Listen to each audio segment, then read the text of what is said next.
Assalamualaikum warahmatullahi wabarakatuh. Halo, kami dari kelompok 1 dan kami akan mempresentasikan hasil kerja kami. Jadi, perkenalkan nama anggota kelompok kami. Yang pertama ada Afiona dari absen 7, yang kedua ada Bilha Maulana dari absen 10, yang ketiga ada Cindy Octavia dari absen 11, yang keempat ada Elisa Putri dari absen 14, yang kelima ada Necha Ananda dari absen 27, dan yang keenam ada Sabrina Irli dari absen 32. Jadi tahapan mengurusi jenazah itu ada 4. Yang pertama memandikan, yang kedua mengkafani, yang ketiga mensolati, dan yang keempat menguburkan.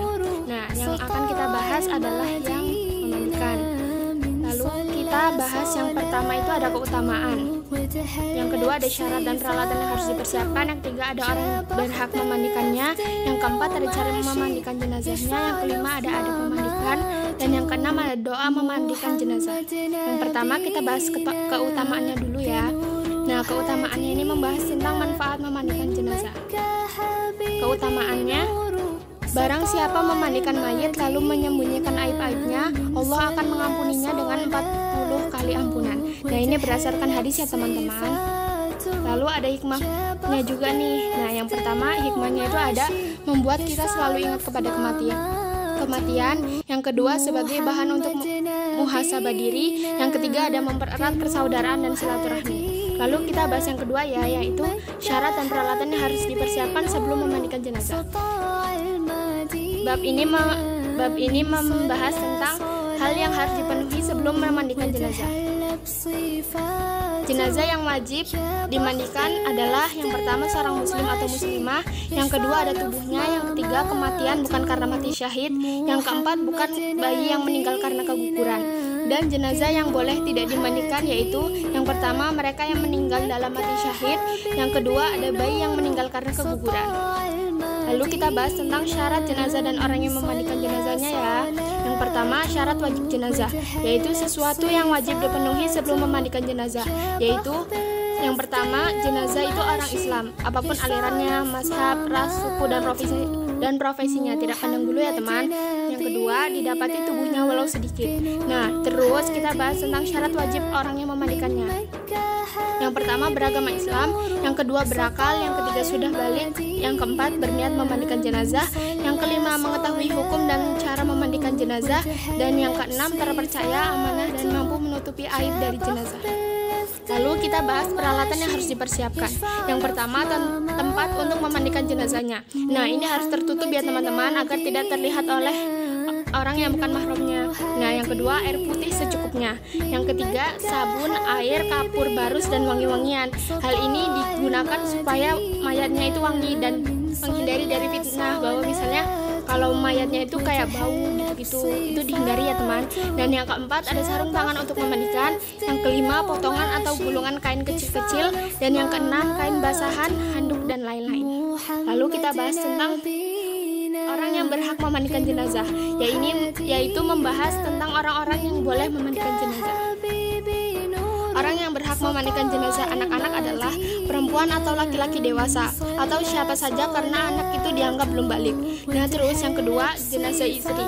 Jika suami dan mahramnya ada, maka yang lebih berhak untuk memandikannya adalah suaminya. Dan terus yang kedua ada jenazah suami. Jika istri dan mahramnya ada, maka yang lebih berhak memandikannya adalah istrinya. Nah, terus yang ketiga ada jenazah perempuan.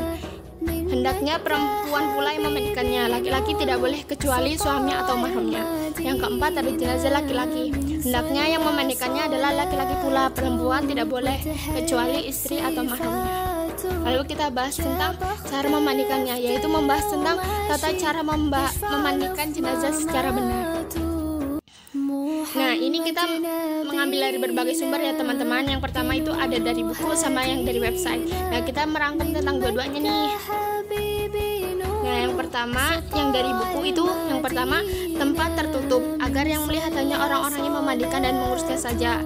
Yang kedua, mayat diletakkan di tempat yang tinggi seperti dipan. Yang ketiga, dipakaikan kain basahan seperti sarung agar auratnya tidak terbuka. Yang keempat, mayat didudukan atau disandarkan pada sesuatu. Lantas disapu perutnya sambil ditekan pelan-pelan agar semua kotorannya keluar. Yang kelima, setelah itu dibersihkan dengan tangan kiri. Dan yang memandikannya dianjurkan mengenakan sarung tangan. Yang keenam, dalam hal ini boleh memakai wangi-wangian agar tidak terganggu bau kotoran si mayat. Yang ketujuh, setelah itu hendaklah mengganti sarung tangan untuk membersihkan mulut dan gigi si mayat. Yang kedelapan, membersihkan semua kotoran dan najis. Yang kesembilan, mewudukan, setelah itu membasuh seluruh badannya agar suci ya teman-teman. Yang ke-10, disunahkan membasuh 3-5 kali. Nah, terus kita bahas yang dari website nih. Yang pertama, membaca niat. Nah, niatnya nanti ada di terakhir ya teman-teman. Yang kedua, letakkan kepala jenazah lebih tinggi. Jadi di atas kepala jenazahnya itu dikasih itu loh kayak bantal gitu biar lebih tinggi daripada badannya. Nah, terus yang ketiga, pakai sarung tangan sebelum memandikan.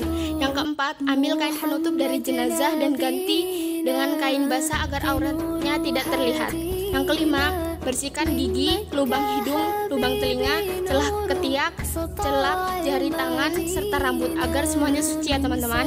Yang keenam, angkat kepala jenazah sampai setengah duduk. Kemudian tekan perutnya agar kotoran keluar semua. Lalu yang ketujuh, siram seluruh tubuh jenazah diikuti dengan membaca niat memandikan jenazah. Yang kedelapan, membersihkan kubur, itu yang dari depan, dan dubur yang dari belakang. Terus yang kesembilan ada siram atau basuh jenazah, mulai dari anggota tubuh bagian kepala hingga ujung kaki. Didahulukan sebelah kanan dulu ya teman-teman, lalu baru dilakukan sebelah kiri.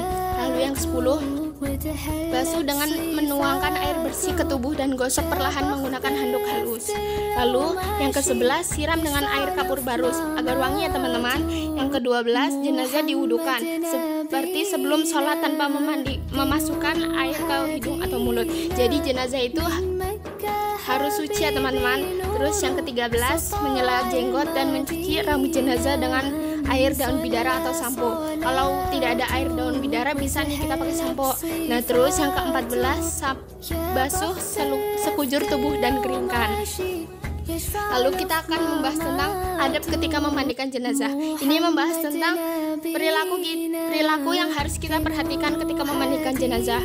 Nah, yang nggak boleh kita itu menyebarkan air jenazah, meratapi kepergian jenazah, meratapi jenazah dengan menampar pipi. Dan lalu kita akan membahas tentang doa memandikan jenazah. Ini kita bahas tentang niatnya ya teman-teman. Yaitu yang pertama untuk jenazah laki-laki, nawaitul ghusla ada ana'an hazal mayyiti lillahi ta'ala. Artinya, saya niat memandikan untuk memenuhi kewajiban dari mayit laki-laki ini karena Allah Ta'ala. Terus yang kedua, untuk mayit perempuan, nawaitul ghusla ada an hazihil mayyiti lillahi ta'ala. Artinya, saya niat memandikan untuk memenuhi kewajiban dari mayit perempuan ini karena Allah Ta'ala. Jadi perbedaannya ada di hazal mayyiti sama hazihil mayyiti ya teman-teman. Lalu selesai. Terima kasih telah menonton.